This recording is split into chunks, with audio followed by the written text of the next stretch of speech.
I'm CW2 Eric Scarf of Bravo Company 1-3 Attack Reconnaissance Battalion.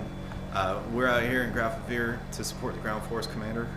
2 CRs out here, and we're trying to help them achieve their readiness, or their desired end state as far as their unit readiness. It's all about the interoperability of different assets.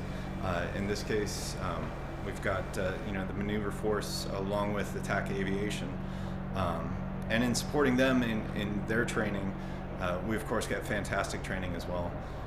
I'm a former infantry guy myself, so coming from that background, a brand new aviator, new to the unit, new to aviation in general, I'm pretty happy to be out here seeing things from a different perspective and finally applying some of the lessons learned both on the ground and in flight school.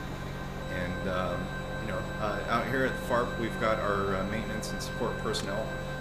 So much as they allow us to achieve our mission, we're here to ensure that the ground force can achieve theirs. So it's all about this combined arms fight. And just as we say, we're out here to train as we fight.